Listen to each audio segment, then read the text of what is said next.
കഴിഞ്ഞ ദിവസം 5-ാം തീയതി വൈകുന്നേരം 7:45 നടന്ന സംഭവം.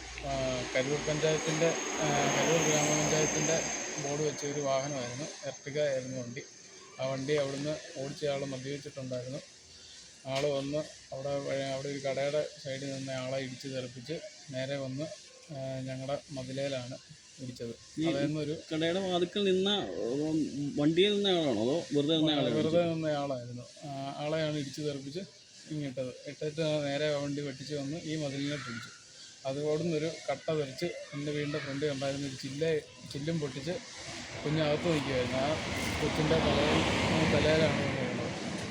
അപ്പം അതിപ്പം കൊച്ചിപ്പോൾ ICUവിലാണ്. ഒരു ഫ്രാക്ചർ, ഒരു 5 ഫ്രാക്ചർ തല മൊത്തത്തിലുണ്ട്. 2 വയസ്സുള്ള കുട്ടിയാ? 2 വയസ്സുള്ള കുട്ടി. കൊച്ചിൻ്റെ അവസ്ഥ എങ്ങനെയാണ്? ഡോക്ടർമാർ ഇന്നൊരു സ്കാൻ കൂടി ഉണ്ട്, അത് കഴിഞ്ഞാലേ ഉള്ളൂ റിപ്പോർട്ട് ഡോക്ടർ പറയത്തുള്ളൂ. നിലവിൽ ഒരു 5 ഫ്രാക്ചറും ഉണ്ട്, 3 ക്ലോട്ടും ഉണ്ടെന്നാണ് കഴിഞ്ഞ ദിവസത്തെ സ്കാനിൽ അറിഞ്ഞത്. നിലവിൽ എഴുന്നേറ്റിരിക്കുന്നു അങ്ങനെ എന്തെങ്കിലുമൊക്കെ ചെയ്യുന്നുണ്ടോ? കൊച്ച് എഴുന്നേറ്റിരിക്കുമെന്ന് പറഞ്ഞാലും നമ്മൾ പിടിക്കണം. പിന്നെ സംസാരം, ബാക്കി കാര്യങ്ങളെല്ലാം കൊച്ചിന് ഓർമ്മയുണ്ട്. പക്ഷേ അങ്ങനെ ഒരുപാട് സമയമൊന്നും ഇരിക്കുകയില്ല, നടക്കത്തൊന്നുമില്ല. കൊച്ചിനെ നമ്മൾ എടുക്കണം, നിലത്തോട്ട് നിർത്തിയാൽ നിൽക്കുകയൊന്നുമില്ല. അന്നേരം തന്നെ നമ്മൾ പുറത്തേക്ക് കയറും. ബോധം പോകുന്ന പോലെ അവസ്ഥയാണ്? കൊച്ചൊരു പഴയ ഒരു ആക്റ്റീവ് അല്ല, പഴയ പോലെ ആക്റ്റീവായിട്ടല്ല പെരുമാറുന്നത്. നിലവിൽ എന്താണ് നമ്മുടെ ആവശ്യം? അതിനു മുമ്പായിട്ട് ഒരു മറ്റൊരാളെ കൂടെ വണ്ടി ഇടിച്ചെന്ന് പറഞ്ഞല്ലോ, ആരാ അദ്ദേഹം? ഇവിടെ പാലായിലുള്ളൊരു പയ്യപ്പള്ളി മൊബൈൽ ഷോപ്പ് ഒരു കടയുണ്ട്, പയ്യപ്പള്ളിയിൽ എന്ന് പറഞ്ഞാൽ ആ കടയുടെ ഓണറുടെ ഫാദറാണ്. ഇവിടെ നിലവിൽ പുള്ളിയുടെ അവസ്ഥ എങ്ങനെയാണ്? പുള്ളിക്ക് കുഴപ്പമില്ലെന്നാണ്. ഞാൻ ഈ സുനിൽ എന്ന് പറഞ്ഞ ആളെ വിളിച്ചായിരുന്നു, പയ്യപ്പള്ളിയുടെ ഓണറെ. അപ്പോൾ പുള്ളി പറഞ്ഞ് കുഴപ്പമില്ല, ഡിസ്ചാർജ് ആയെന്ന് പറയും, മെരിയനിലായിരുന്നു. നിലവിൽ ഈ വാഹനം കരൂർ പഞ്ചായത്തിൻ്റെ വണ്ടിയാണോ അത് ബോർഡ് വെച്ച്? കരൂർ ഗ്രാമപഞ്ചായത്തിൻ്റെ ബോർഡ് വെച്ച ഒരു വാഹനമാണ്. ഈ വിളിച്ച ആളെയോ അല്ലെങ്കിൽ ഇവിടുത്തെ കാണാനോ അങ്ങനെ എന്തെങ്കിലും? ആളെ നമ്മൾ ഇവിടെ എപ്പോഴും കാണുന്ന ഒരാൾ തന്നെയാണ്. പുള്ളി എപ്പോഴും മിക്കവാറും ഇതിലെ വരുന്നതൊക്കെയാണ്, വണ്ടി ആയിട്ടൊക്കെ പോകുന്നതില്ല. നിലവിൽ എന്താണ് നിലവിലെ ഒരു അവസ്ഥ എങ്ങനെയാണ്? ബാക്കി കേസോ അല്ലെങ്കിൽ പോലീസുകാരുടെ ഭാഗത്തു നിന്നുള്ള പ്രതികരണമൊക്കെ? പോലീസുകാർ കേസ് ഇന്നിപ്പം തന്നെ പോലീസ് വന്ന് ഇവിടുന്ന് റിപ്പോർട്ടൊക്കെ എഴുതിയെടുത്ത് പോയിട്ടുണ്ട്. ആദ്യമേ ഒരു മടിയായിരുന്നു മുന്നോട്ട് പോകാൻ, ഒരു കേസൊന്നും ഒതുക്കി തീർക്കാനുള്ള ഒരു മട്ടില്ലായിരുന്നു എല്ലാവരും നിന്നിരുന്നത്. അങ്ങനെ എന്തെങ്കിലും സംസാരിച്ചോ? ഒരു സംസാരം എന്ന് പറഞ്ഞാൽ എല്ലാവരുടെയും ഒരു സൗണ്ടിൽ നിന്ന് മനസ്സിലായ ഉദാസീനമായിട്ടാണോ? തെളിവ് നശിപ്പിക്കാനുള്ള ശ്രമങ്ങളും ആളെ ഒളിപ്പിക്കാനും ഒക്കെ ആയിട്ടൊരു ഇവിടെ ഒരു പെരുമാറ്റമൊക്കെ നടന്നു. ഏതെങ്കിലും രാഷ്ട്രീയക്കാരുടെ ഇടപെടൽ, പ്രത്യേകിച്ച് കരൂർ പഞ്ചായത്തിൻ്റെ വാഹനം ആയതുകൊണ്ട് തന്നെ അങ്ങനെ ഒരു രാഷ്ട്രീയ ഇടപെടൽ വല്ലതും ഉണ്ടായിട്ടുണ്ടെന്ന് തോന്നുന്നുണ്ടോ? രാഷ്ട്രീയ ഇടപെടലിന് എനിക്കങ്ങനെ ഒരു ഉറപ്പ് പറയാനില്ല, എന്നാലും ഉണ്ടെന്ന് എനിക്ക് തോന്നുന്നുണ്ട്. ഒരു ആരുടെയൊക്കെയോ ഒരു ആളെ, ഈ ഡ്രൈവറെ രക്ഷിക്കാൻ ആരോ, അതായത് പുള്ളിക്ക് കുറേ ഇങ്ങനെ ഒരുപാട് പ്രശ്നങ്ങൾ ഉണ്ടാക്കിയിട്ടുണ്ടെന്നാണ് ഞാൻ ഇങ്ങനെ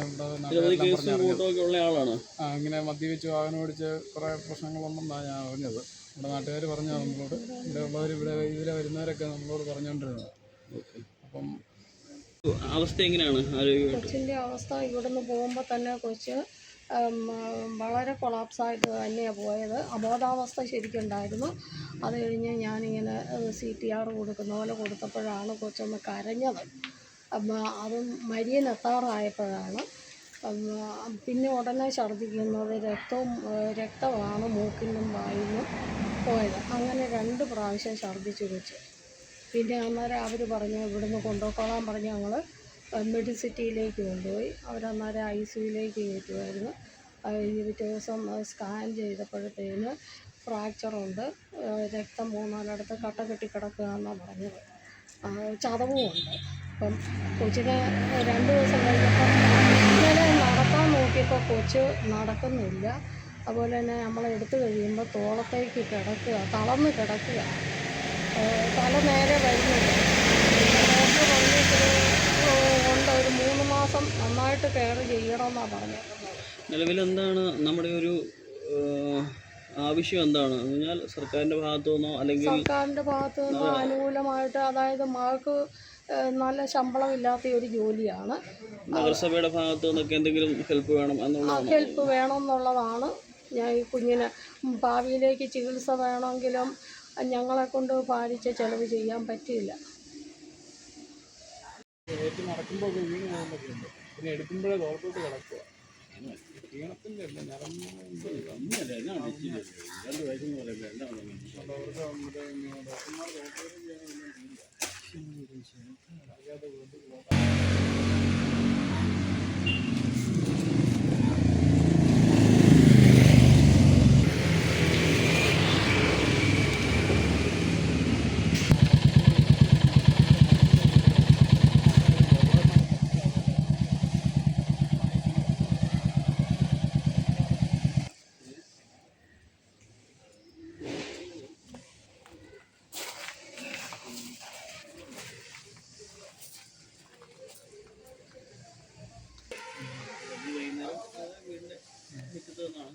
അല്ല, വീടിനകത്ത് വന്ന കുട്ടിയാണ്.